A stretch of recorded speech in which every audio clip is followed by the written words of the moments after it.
안녕하세요. 여러분 다 외워보셨나요?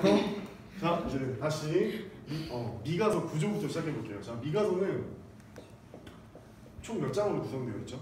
7장. 네, 1장부터 7장까지 구성되어 있습니다. 미가서에는 3편의 설교가 담겨 있다 했어요. 그럼 우리는 이미 읽기 전에 알고 들어갑니다. 아, 미가서에는 3편의 설교가 담겨 있구나. 첫 번째, 1부. 이 첫 번째 설교는 1장부터 몇 장까지 했죠? 3장. 함께하는 스파스 너무 좋아요. 그리고 2부. 이 설교는 4장부터 5장. 그리고 3부. 3설교는 6장부터 7장까지 있다고 했어요. 이 1부의 내용은 죄. 이 남유다 백성의 죄와 이 타락에 대한 심판의 메시지가 바로 핵심 전반적인 내용입니다. 1설교에. 자, 그리고 두 번째, 2설교의 핵심 메시지는 뭐냐면 회복, 희망의 메시지예요. 회복의 메시지. 그러니까 1설교랑 2설교가 굉장히 반대가 되는 거죠. 그럼 동시에 이 회복의 메시지에서 중요한 건 뭐냐면 메시아의 임재입니다. 자, 그리고 세 번째 3부의 핵심 메시지는 뭐냐면 뭐였지? 심판.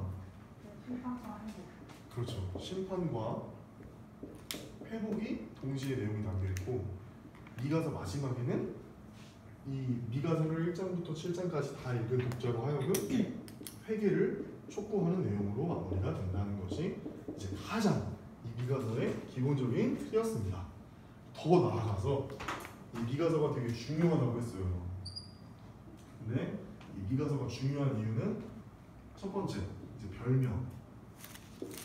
미가서의 별명이 여러분 함께 해주세요. 뭐였죠? 희망의 선지자. 네, 이 미가서는 미가라는 사람은 희망의 선지자이고, 그리고 이 미가서라는 책, 성경책은 작은 이사야서. 네, 작은 이사야서. 왜 작은 이사야서냐면 왜라 했죠? 미가서의 그쵸, 내용이 50%가 이사야서랑 비슷하거든요. 지금 미가서에 구성된 내용. 그리고 두 번째 중요한 이유는 이 미가서에 황금률이 있어요. 황금률. 그게 바로 미가서 6장 8절이라고 했는데, 여기에 바로 주전 8세기 선지자들이 누가 있다고 했죠? 우리 따라해볼까? 암호삼이. 암호삼이. 네, 성경책에 보면 암이라고 되어 있는 부분이 있는데 거기 아니죠. 아모스예요. 호라고 되어 있는 데가 호세야, 사라고 되어 있는 데가 이사야, 미가인데, 이 주전 8세기 동시대 이 선지자들이 사역한 모든 내용들이 이제 총정리를 했다. 총정리하고 요약한 게 바로 이 미가서라고 할 수 있다. 근데 그 구절이 가장 잘 나타나는 게 또 이 미가서 6장 8절 황금률이다 라는 거. 그리고 세 번째 중요한 건 뭐냐면 예수님이 베들레헴에서 태어나신 것을 예언한 유일한 선지자가 바로 미가다 라고까지 이제 정리를 했습니다. 자, 그리고 이 미가는 되게 특이해요. 미가의 이 원래 이름이 미카야후예요. 히브리어 미카야후. 근데 이 미카야후의 뜻이 뭐냐면 과연 그러니까 주와 같은 신이 어디 있으리까? 이게 미카야후의 뜻이야. 하나님과 같은 신이 어디 있겠습니까? 라는 뜻인 거예요. 주모라는 이름의 뜻이. 근데 이 미가 선지자는 자기의 이름과 같은 뜻으로 예언을 한 선지자로. 되게 특이해요. 그게 이제 미가서 7장 18절인데 우리 한번 같이 읽어볼게요. 7장. 네, 7장 맨 끝장 18절입니다. 같이 한번 읽어볼게요. 시작. 주와 같은 신이 어디 있으리까? 주께서는 죄악과 그 기업에 남은 자의 허물을 사유하시며 이내를 기뻐하심으로 진노를 오래 품지 아니하시나이다. 아멘. 첫 번째 18절 처음 부분 보면 주와 같은 신이 어디 있으리까? 네, 미가의 이름의 뜻이에요. 그래서 우리 한번 제가 써드리면 미가의 원래 이거는 히브리어, 우리나라 이거 헬라어 70인역을 우리나라 말로 번역해서 미가인데 원래 미가의 히브리어 발음은 야후입니다. 그리고 이 미카 야후의 이름의 뜻이 주와 같은 신이 어디 있으리까라는 뜻이에요. 자기 이름의 예언의 뜻대로 예언을 한 거죠. 네. 자, 미가의 기록 시기를 한번 볼 건데, 미가의 기록 시기를 한번 보기 전에 요걸 한번 확인해 봤으면 좋겠어.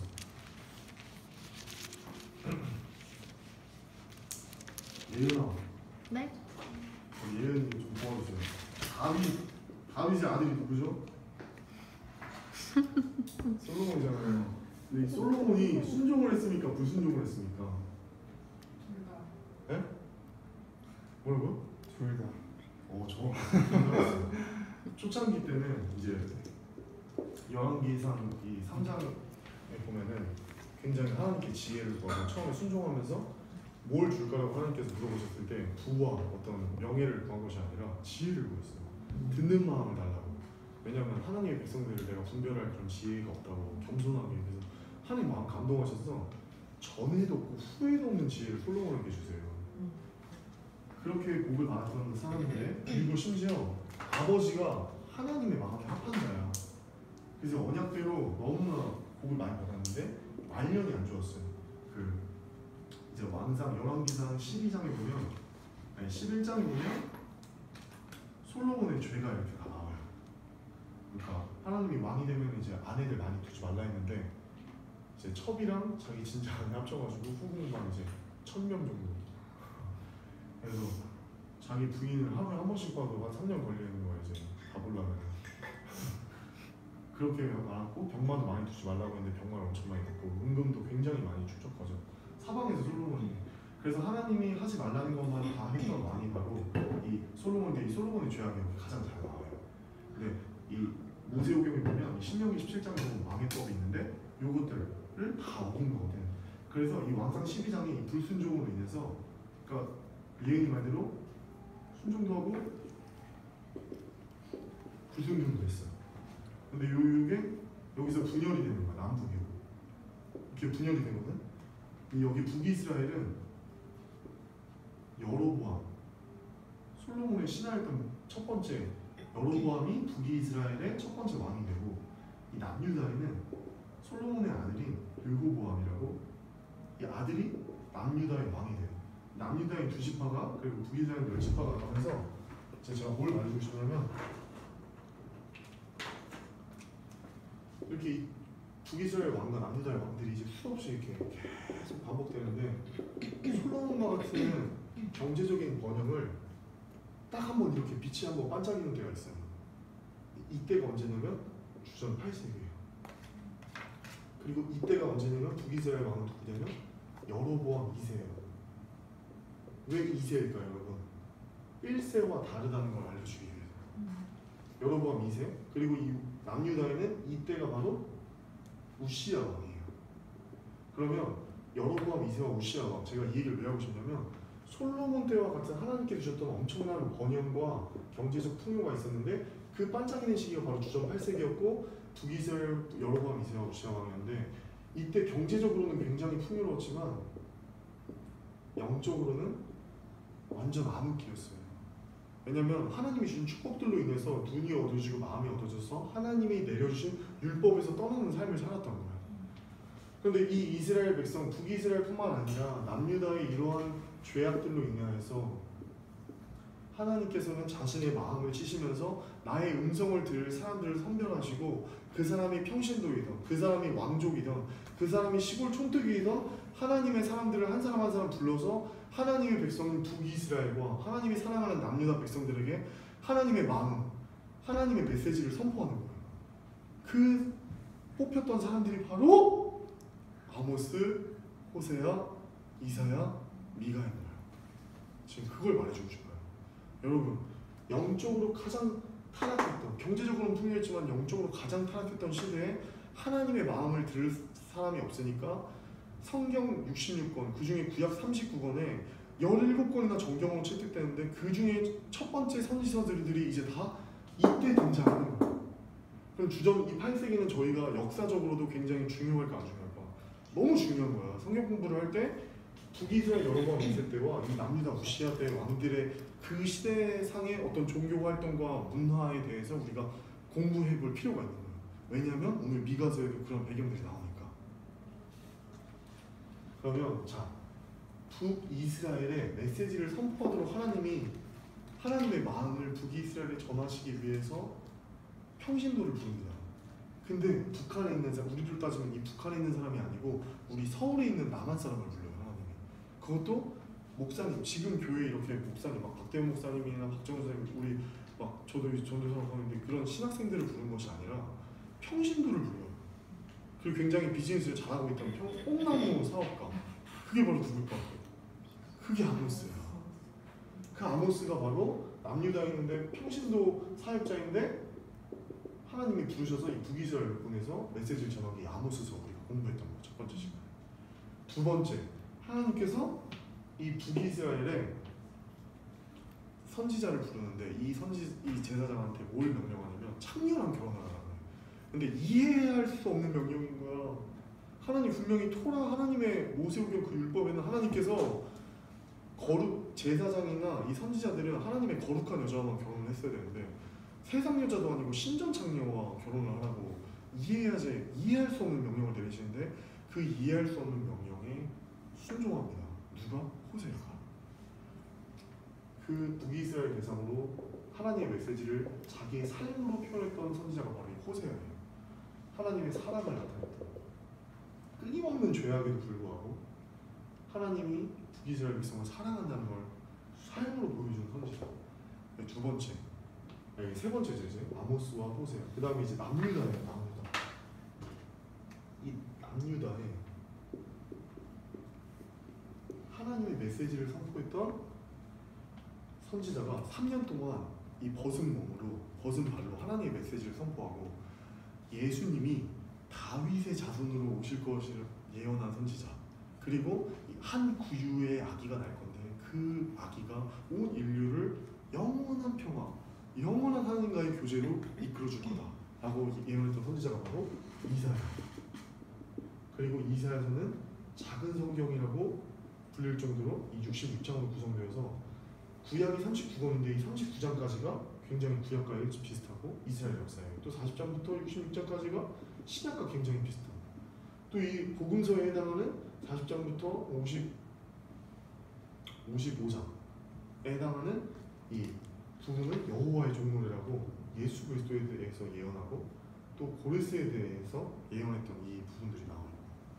그리고 56장부터 66장까지 새 하늘과 새 땅을 얘기하는데 이 이사야가 지나고 나서 이 이사야는 근데 뭐가 특징이냐면 여러분 이걸 말하고 싶었어요. 왕족 출신이에요. 잘 나가는 사람이에요.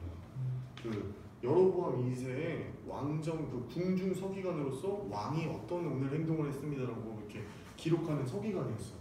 그리고 그 왕궁을 드나드는 자격이 있었던 사람.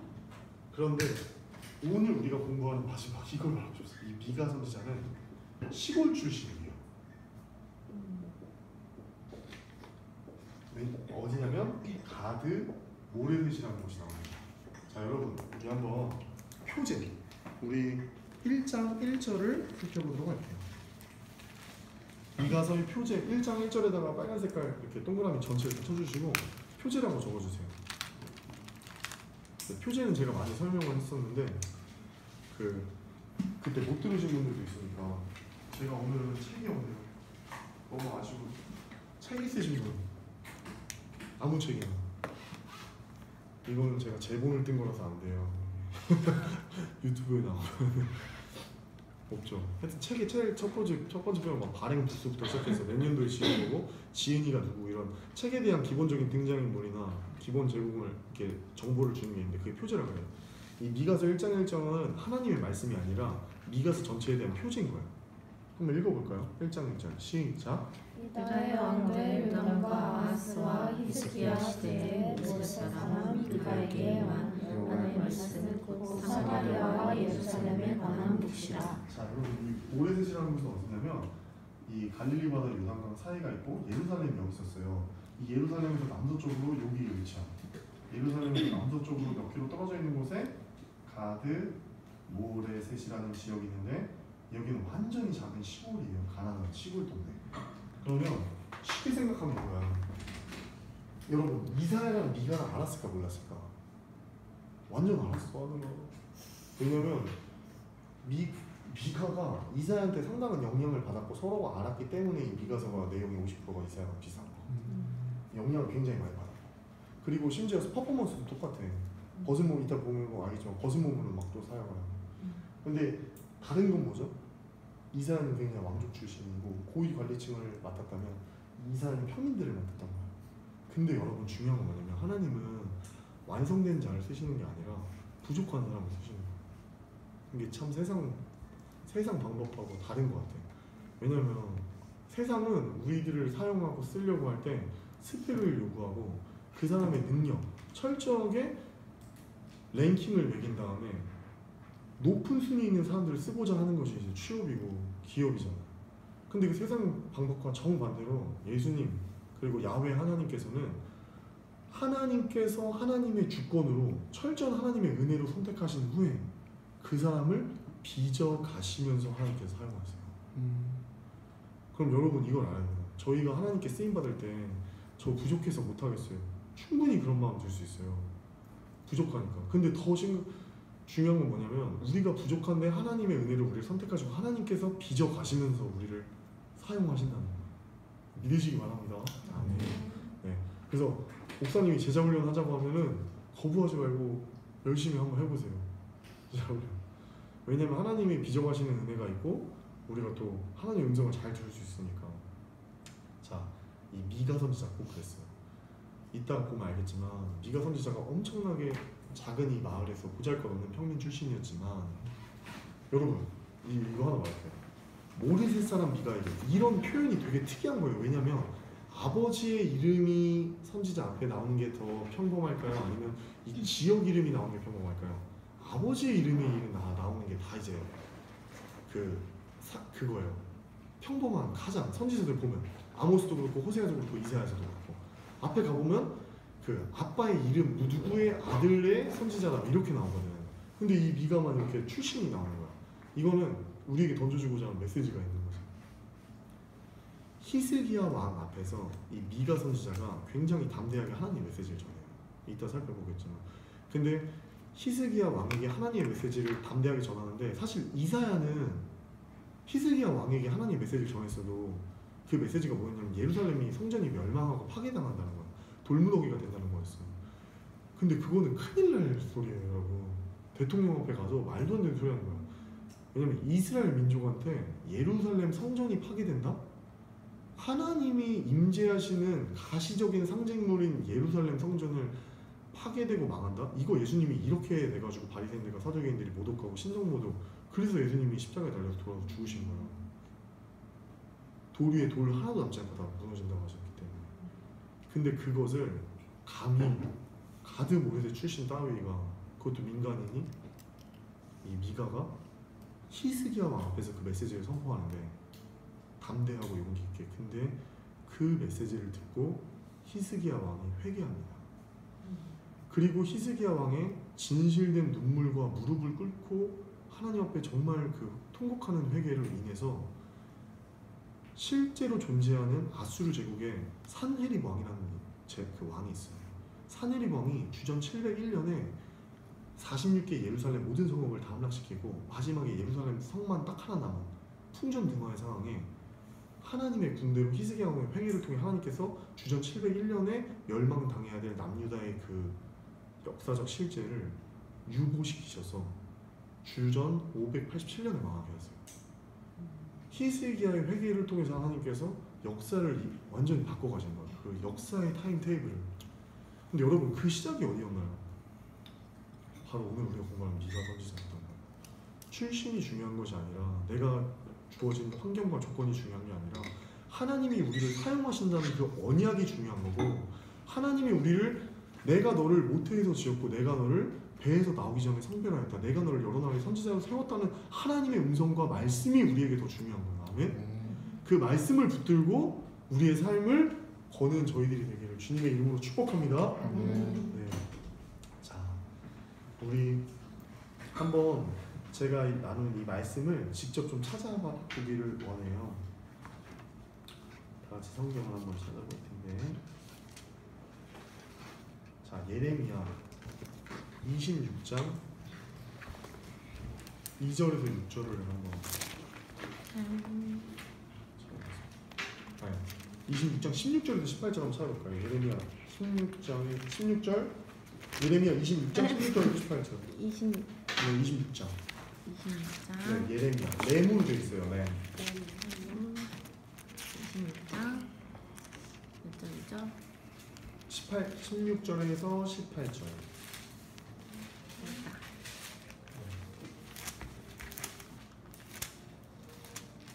한번 우리 같이 세 절을 읽어보겠습니다. 시작.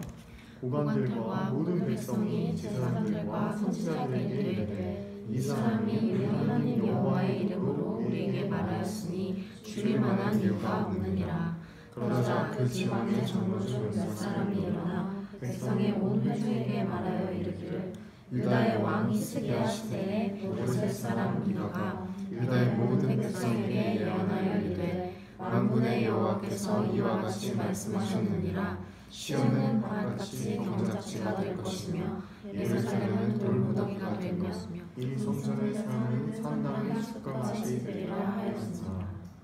19절도 한번 19절 제가 읽어볼게요. 유다의 왕 히스기야와 모든 유다가 그를 죽였느냐? 아니다.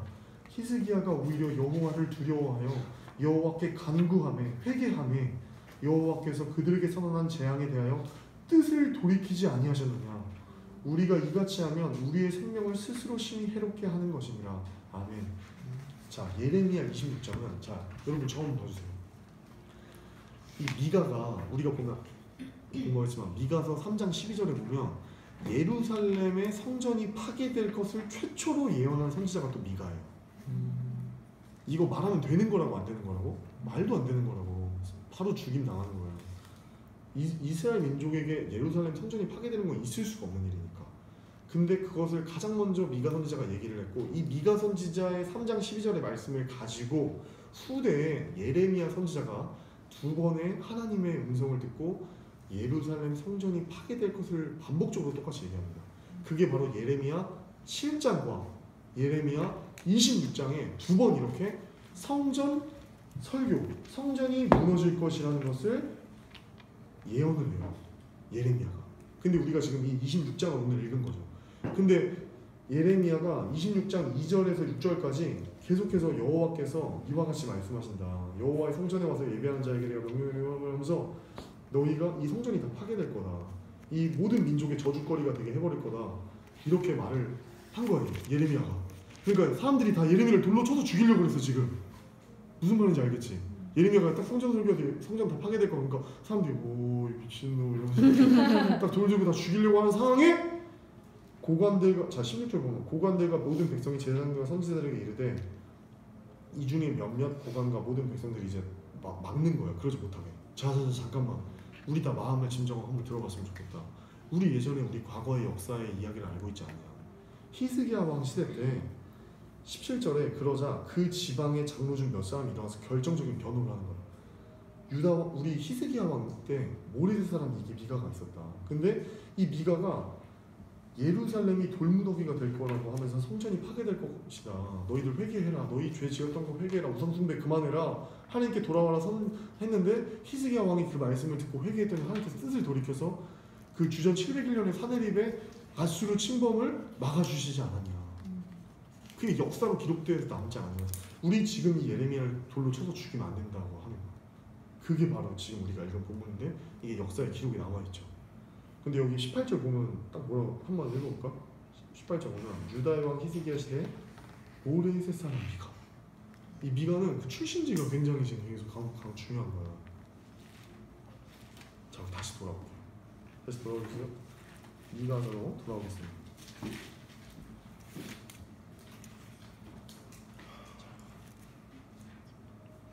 그리고 우리가 이제 미가서 공부할 때 또 좀 봤으면 좋겠는데 책을 찾아볼게요. 우리 이사야 2장 2절에서 4절 그거를 하나 찾아주고 또 손을 잡아가지고 손은 미가서는 4장 1절에서 3절을 찾아주세요. 이사야 4장 1절에서 3절 미가서 4장 1절에서 3절 이사야 2장 2절에서 4절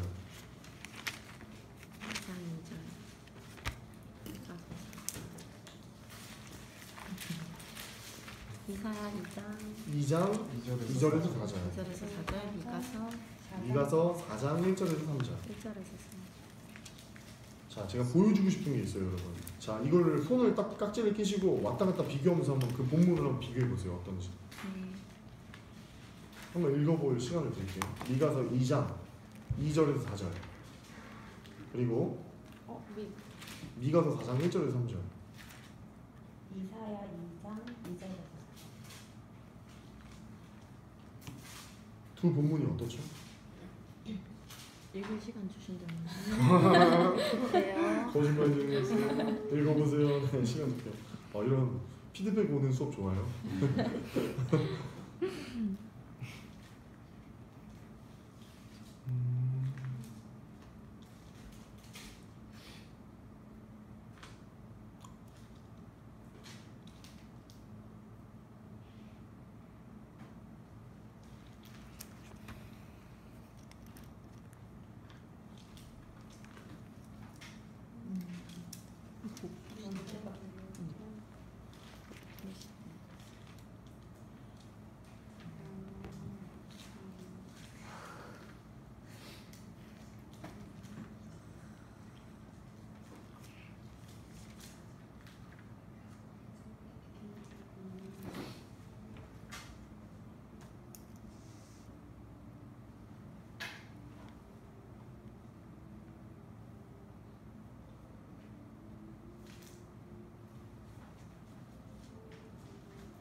완전 똑같아요. 그렇죠?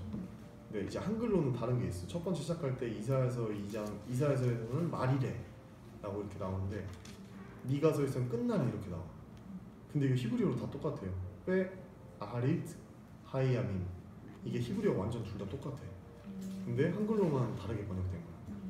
그리고 또 두 번째 다른 건 이사야서에서는 3절에 보면 많은 백성이라고 되어 있는데 미가서에 보면 많은 이방 사람들이라고 되어 있어.